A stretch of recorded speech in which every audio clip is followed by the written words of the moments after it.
ତ ଆଥେରାପଲ୍ଲୀ ୱାଟରଫଲ୍ ତ ଆପଣମାନେ ଦେଖିଲେ ତ ନିଶ୍ଚିନ୍ତ ଭଲ ଲାଗିଥିବ। ନେକ୍ସଟ ଡେଷ୍ଟିନେସନ୍ ପଏଣ୍ଟ ହେଲା ଆଲେପି। ତ ବର୍ତ୍ତମାନ ଆମେ ଯିବା ଆଲେପି। ତ ଚାଲନ୍ତୁ ଯିବା ବର୍ତ୍ତମାନ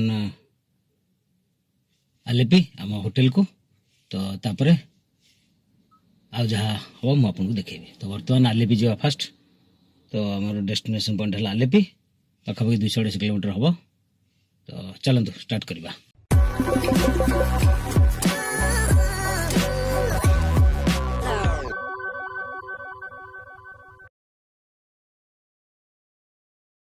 तो भाई आथरापल्ली वाटरफॉल तो बुलिले देखिले तो भल लगे कि नहीं सेटा आपण कमेंट करी कहिबे। तो बर्तमान आमे जिबा आलेपी आलापूजा जोटा कहउछन्ते आलापूजा आलेपी एका कथा। तो एउटू तार डिस्टेंस होची 118 किलोमीटर 3 घंटा 45 मिनिट लागिवो जोटा कि हमर गूगल मैप रे। तो बर्तमान आसिला भेटलापारा ब्रिज। तो बर्तमान आमे चल्लाकोडी आनामाला रोड रे आस्तले तो एठी आसीगला भेटलापारा ब्रिज एटा सेपटू जो पानीटा आसुची वाटरफॉल रु तो यहाँ हूँ चल्लाकुड़ी रिवर।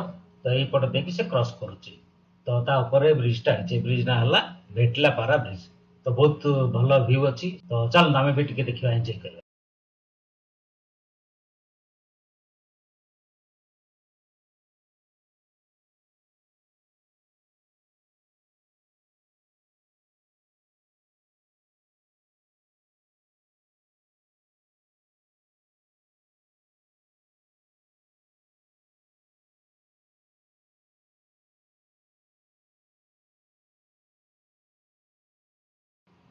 तो देखिले केते सुंदर व्यूटा मजा लगला ना नहीं निश्चित मजा लगी। तो मत सब कमेंट करके कहे जदि वीडियो भल लगुव ताले निश्चित गोटे लाइक करदे। कौन आपको आशा करुँचे गोटे लाइक एत परिश्रम कर भिडियोटे बनाऊे किंतु आपण मैंने गोटे लाइक करना। तो प्लीज गोटे लाइक करने को भूलें। तो चलत आम आमर कंटिन्यू करवा जर्नी आगे जो बड़ बड़ जिनस मिले मुझे देखेबी। तो ये जर्नीटा बहुत मजादार हम खाली रोड ट्रिप हम। तो एपट जो सब दीपटे देखुं आप नड़िया गछ सब होती तो यहाँ ऑयल पाम प्लांटेशन। तो ये ऑयल पाई प्लांटेशन कराई सब देखिए। तो ये जो जगहटा आसला बर्तमान ए जगार ना हूँ इजाथु मुगम। तो बर्तमान आम एठू डाहाण को जीवा। तो ये रोडटा हूँ मेलोर पुलानी रोड आदि चिली गोटे रोड गाँ भी अच्छी।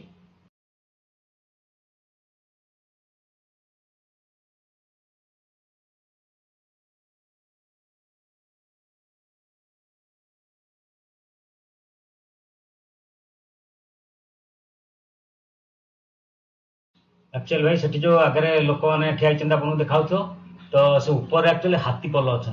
तो यहाँ पूरा जंगलटा ना तो जंगल मझी देखिए रास्ता जाइए गाँटा जंगल मझे आसूसी। तो हाथी पल बर्तमान ये रास्ता क्रॉस कर एपट नदी आड़िक आसवे बोधे। तो तेणु लोक मैंने गदाई आम भी चलूँ देखा।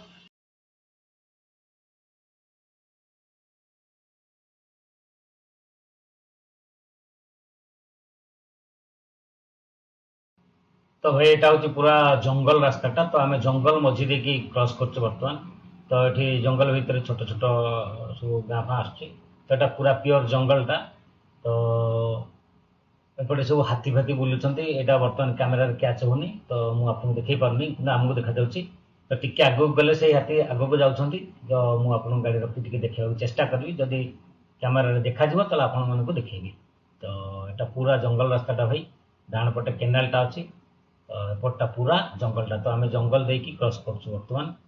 तो रास्तार हालत तो आपण मैंने देखुं बहुत खराब रास्ता। गाड़ी 10-20 मैक्सिमम स्पीड रे हमको ड्राइव करा पड़े। तो बहुत खराब रास्ता। तो सेठी बहुत गोटे गाड़ी अटकी माने सेठी किसी हाथी फाथी बोधे अच्छी। हाँ से ऊपर हाथी अच्छी। तो कैमेरा तो कैच करियोनी किंतु मते देखा जाउची ऊपर हाथी अच्छी। तो एबे टिके भल रास्ता आसला। तो बोधे रास्ता कम चलुची तो सेतिकी रास्ता खराब अच्छी। तथापि पाखापाखि आम से रास्ता कवर कलु 10 किलोमीटर भाया। तो एबे टिके भल रास्ता अच्छी। तो से हाथी मैंने बोधे रास्ता क्रॉस कर सेपटे केनाल पाखक जावाक चेष्टा करपटे सब लोक मानकर चाष जमी अच्छी लोक मैंने चाष कर। तो जेहेतु जंगल पाख गाँटा तो लोक मैंने सब जमी अच्छी चाष कर। किसी लोकंर घर अच्छी ये लोक घर कर रोच। तो हाथी तो निश्चित से हैरान कर किंतु से साहस सहित देखते से गोटे घर अच्छी। ତ ସାହସ ସହିତ ଏଠି ରହୁଛନ୍ତି। ତ ସେମାନଙ୍କ ସାହସକୁ ବି ମାନିବାକୁ ପଡ଼ିବ। ତ ଚାଲନ୍ତୁ, ଜଙ୍ଗଲ ପାଖାପାଖି ସରି ସରି ଆସିଲାଣି।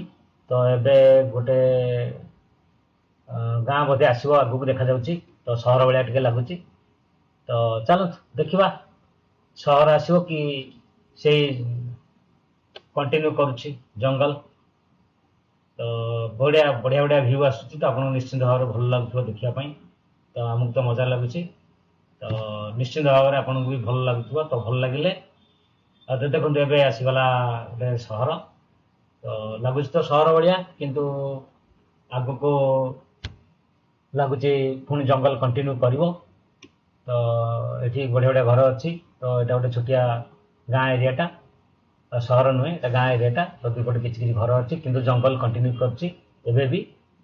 ତ ଚାଲନ୍ତୁ ଆମ ଜର୍ଣ୍ଣି କଣ୍ଟିନ୍ୟୁ ରଖିବା। ତ ଭଲ ଭଲ ନଜାରା ଆସୁଛି, ଭ୍ୟୁ ଆସୁଛି, ଆପଣ ଦେଖନ୍ତୁ, ଏନ୍ଜୟ କରନ୍ତୁ।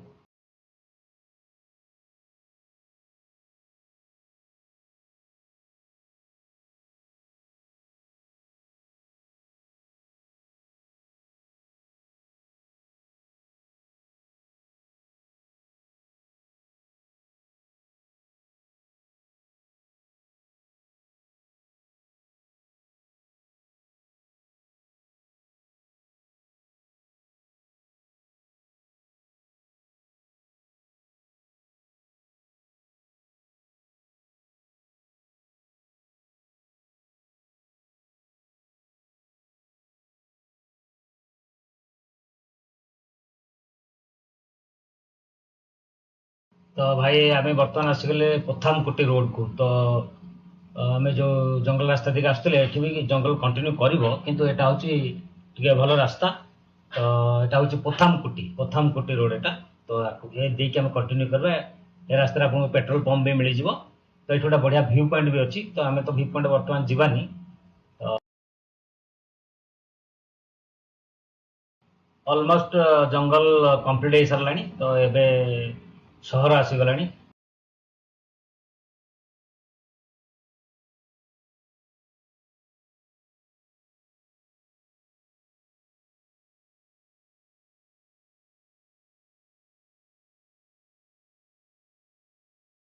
ଭାଇ ବର୍ତ୍ତମାନ ସୁଦ୍ଧା ଆମେ ମାତ୍ର 60 କିଲୋମିଟର ହିଁ କଭର କରି, ସନ୍ଧ୍ୟା ତ ହେଇଗଲାଣି। ତ ଆମେ ବର୍ତ୍ତମାନ ଅଛେ ମଖାନୁର ସିଟିରେ। ତ ବହୁତ ବଡ଼ ସିଟିଟା, ପାଖାପାଖି ଭଲ ଗାଁଟା, ଭଲ ସିଟିଟା। ତ ଏଇଟା ବି ଗୋଟେ ଟୁରିଷ୍ଟ ପ୍ଲେସ୍। ତ ଏଠି କ'ଣ ଅଛି, ତ ଏଠି ତ ଆମର ବୁଲିବାର ନାହିଁ କି ରହିବାର ନାହିଁ। ତ ଜଷ୍ଟ ଆମେ ସେ ସିଟି ଦେଇକି କ୍ରସ୍ କରିବା। ତ ଏଠି ଗୋଟେ ଟୁରିଷ୍ଟ ପ୍ଲେସ୍ ମଧ୍ୟ ଅଛି। ତ ବହୁତ ବଢ଼ିଆ ସିଟିଟା ଦେଖନ୍ତୁ। ତ ଦିନ ବେଳା ଦେଖେଇଥାନ୍ତି ଆଉ ଟିକେ ଭଲ ହେଇଥାନ୍ତା, ରାତିରେ ମଧ୍ୟ ଭ୍ୟୁ ମସ୍ତ ଆସୁଛି। ତ ଭଲ ଲାଗୁଛି। ତ ଏଇଟା ହେଉଛି ନ୍ୟାସନାଲ୍ ହାଇୱେ 544। ଏଇଥିରେ ଆମକୁ କଣ୍ଟିନ୍ୟୁ କରିବାକୁ ପଡ଼ିବ।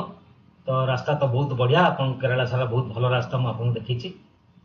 ଗଳି ରାସ୍ତା ବି ବଢ଼ିଆ, ଆଉ ନ୍ୟାସନାଲ୍ ହାଇୱେ ତ ସହଜେ ବଢ଼ିଆ ରାସ୍ତା। ତ କିଛି ଅସୁବିଧା ହେବ ନାହିଁ। ଆଲେପିରେ ଆମର ହୋଟେଲ କିମ୍ବା ହୋମ୍ ଷ୍ଟେ ଦୁଇଟାରୁ କେଉଁଟା ଗୋଟେ ବୁକିଂ ହେଇଛି। ତ ମୁଁ କନଫର୍ମ ନାହିଁ। ପହଞ୍ଚିଲା ପରେ ସେଠି ଆମେ ନେକ୍ସଟ ଡେର ପ୍ଲାନିଂ କରିବା।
କାଲି ଆମମାନେ ଆସିଥିଲେ ଝରଣାଠୁ ଆଲେପି ହୋଟେଲକୁ। ତ ଏଇଟା ଆମର ହୋମଷ୍ଟେ ଥିଲା। ତ ବହୁତ ରାତି ହେଇଯାଇଥିଲା, ସେଥିପାଇଁ କି ମୁଁ ଆପଣଙ୍କୁ କିଛି ଦେଖାଇ ପାରିଲି ନାହିଁ। ତ ଏଇଟା ହେଉଛି ହୋମଷ୍ଟେ। ତ ବର୍ତ୍ତମାନ ଆମେ ବାହାରୁଛୁ ଗୋଟେ ବୋଟ୍ ରାଇଡିଂ ପାଇଁ। ତ ଏ ହୋମଷ୍ଟେଟା କେମିତି ମୁଁ ଆପଣଙ୍କୁ ଟିକେ ବୁଲେଇକି ଦେଖାଉଛି, ଆସନ୍ତୁ ଦେଖିବା। ଏଇଟା ହେଉଛି 2 ବେଡରୁମ୍ର ହୋମଷ୍ଟେଟା। ସେଥିରେ 2ଟା ବେଡରୁମ୍ ଅଛି। ଏଇ ଯେଉଁ ବେଡରୁମ୍ଟା ଦେଖୁଛନ୍ତି ଏଥିରେ ଆମେ ମାନେ ଷ୍ଟେ କରୁଛୁ। ତ ଆଉ ଗୋଟାକରେ ମୋ ସାନ ଭାଇର ସାଙ୍ଗ ଆଉ ତାର ପିଲା ସବୁମାନେ ସେମାନେ ଅଛନ୍ତି। ତ ଏଇଠି ରୁମ୍ରେ ଏମିତି ବାହାରକୁ ଆସିଲେ ଏଠି ସୋଫା ସବୁ ପଡ଼ିଛି। ସିଡ଼ିରେ ସେ ଉପରକୁ ଅଛି କିନ୍ତୁ ଆମକୁ ଆଲାଉଡ୍ ନାହିଁ। ଏଠି ଟିଭି ଫିଭି ସବୁ ଲାଗିଛି, ସୋଫା ଲାଗିଛି, ସବୁ କିଛି ଲାଗିଛି। ତ ସେପଟେ କିଚେନ୍ ଅଛି। ଏଇଠି ଯୀଶୁଙ୍କର ଗୋଟେ, ଏଠି ସବୁ ତ ଖ୍ରୀଷ୍ଟିଆନ ନା, ତ ଏଠି ଯୀଶୁଙ୍କର ଗୋଟେ ତାଙ୍କର ଲାଗିଛି ମୂର୍ତ୍ତିଟେ। ତ ସେ ଭିତରକୁ ସେଠି କିଚେନ୍ ଅଛି, ପ୍ଲସ୍ ସେପଟେ ଆଉ ଗୋଟେ ବେଡରୁମ୍ ଅଛି, ଡାଇନିଂ ବି ଅଛି, ସବୁ କିଛି ଅଛି ଏଠି। ତ ଚାଲନ୍ତୁ ମୁଁ ଆପଣଙ୍କୁ ଦେଖାଉଛି ସେ ଭିତରେ। ତ ପିଲାମାନେ ଏଠି ଫଟୋ ଉଠାଇବାରେ ବ୍ୟସ୍ତ ହେଇଗଲେଣି। ତ ଏମିତି ବାହାରକୁ ଆସିଲେ ଏଠି ଖ୍ରୀଷ୍ଟମାସ ସମୟରେ ଆମେ ଆସିଥିଲୁ, ତ ତେଣୁକରି ଏଇଟା ଭିଡ଼ିଓଟା ମୁଁ ଲେଟ୍ରେ ଆକ୍ଚୁଆଲି ଆପଣମାନଙ୍କୁ ଦେଉଛି। ତ ଏଇଟା ତାଙ୍କର ପୁରା ଗାର୍ଡେନ୍ଟା କାର୍ଟୁନ୍ ଦେଇଛନ୍ତି। ଏଠି ତାଙ୍କର ଯୀଶୁଙ୍କର ଇଏ ଲଗେଇଛନ୍ତି, ଖ୍ରୀଷ୍ଟମାସ ଟ୍ରି ଏସବୁ ଲାଗିଛି। ତ ସେ ଯେଉଁ ମଉସା ଆସିଛନ୍ତି ତାଙ୍କରି ଘର ଏଇଟା ଆକ୍ଚୁଆଲି ସେ ହୋମଷ୍ଟେ ପାଇଁ ଦେଉଛନ୍ତି। ସେ ସେପଟେ ଆଉ ଗୋଟେ ରୁମ୍ ଅଛି, ସେପଟେ ରହୁଛନ୍ତି ସେ ସେଇଥିରେ। ଏମିତି ଭିଉଟେ ଆପଣ ଦେଖୁଛନ୍ତି। ଯୀଶୁଙ୍କର ସବୁ ତାଙ୍କର ପୂଜା କରିଛନ୍ତି, ସବୁ ଏଠି ରଖିଛନ୍ତି ଦୁଆର ବନ୍ଧରେ, ସେମାନେ ସବୁ ରଖନ୍ତି ଖ୍ରୀଷ୍ଟମାସ ଟ୍ରି ସହିତ। ଏଇଟା ହେଉଛି ମେନ୍ ଗେଟ୍। ଏଠି ଗୋଟେ ପଣ୍ଡଟେ ବି ଅଛି, ଏଠି ତା ଦେହରେ ମାଛ ଛାଡ଼ିଛନ୍ତି, କୁକୁର ରଖୁଛନ୍ତି ସେଠି। ତ ଏଇଭଳିଆ ହୋମଷ୍ଟେଟା ଆପଣ ଦେଖିବେ। ଟୋଟାଲଟା ହିଁ ଆମକୁ ଦେଇଛନ୍ତି ସେ ରହିବା ପାଇଁ। ତ ପର୍ ଡେ ଆମକୁ ପଡ଼ିଥିଲା 3500। ତ ଏ ଭିଡ଼ିଓ ଟିକେ ଏଇଠି ଶେଷ କରିଦେବା, ବହୁତ ଲମ୍ବା ହେଇଯିବ ନହେଲେ। ତ ଏଇଟା ଥିଲା ପୁରା ରୋଡ୍ ଜର୍ଣ୍ଣି। ତ ନେକ୍ସଟ ଭିଡ଼ିଓରେ ଆମେ ଦେଖିବା ବୋଟିଂ କରିବା ଲେକ୍ ଭିଉରେ। ତ ଯିବା କେରଳାର ଲେକ୍ରେ ବୋଟିଂ କରିବା। ତ ରହୁଛି, ନମସ୍କାର।